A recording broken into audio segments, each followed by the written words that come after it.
what we believe about being human. Made in God's image, lost and restored.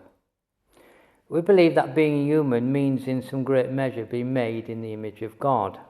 In Genesis chapter 1, the story reads, "Then God said, 'Let us make mankind in our image, after our likeness, so that he may rule over the fish of the sea, over the birds in the sky, and over the livestock and wild animals.' So God created mankind in his own image. In the image of God he created them. Male and female he created them." It is this fact of creation that gives humanity value and dignity. We bear God's image in two ways. Firstly, as we reflect his character in love, goodness, mercy and justice, both worked out in relationship to others and the rest of creation. Secondly, we bear it as a representatives of his care within creation.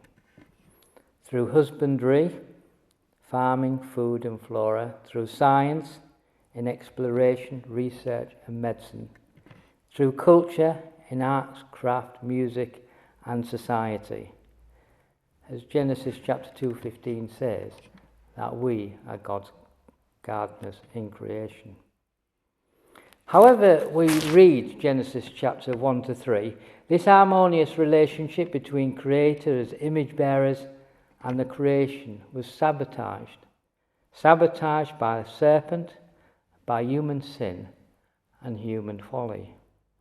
Striking out to be independent from God, Adam and Eve chose to turn away from God's good rule for them and for creation. This act of rebellion led to disorder in their relationships to each other, to creation itself, and also to their Creator. The capacity to be image bearers is still maintained. We are distorted in our image bearing, isn't destroyed. People still have the capacity to reflect God's goodness and do so in their actions and their relationships. But sin and human weakness are part of the mix of humanity now. The story of Genesis 3 faces us with the unpleasant reality that the power of sin undermines and dominates again. It is in the person of Jesus that the image of God is supremely reflected. In this he holds a unique relationship to the Father as above all creation. The Apostle Paul tells us in Colossians chapter 1, "The Son is the image of the invisible God. He is the firstborn over all creation. For in him all things were created, things in heaven, visible and invisible, whether thrones or powers or rulers or authorities.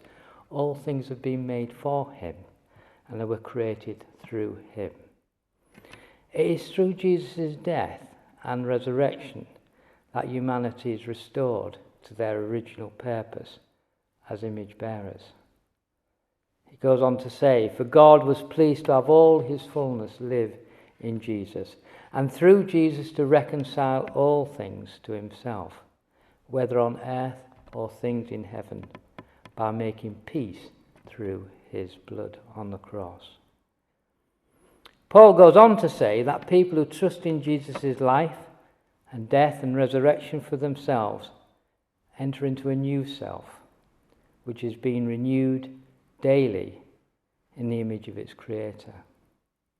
In this, they are liberating from the sometimes alienating categories of gender, race, religion, or class to reflect God's true character of love, compassion, humanity, and kindness.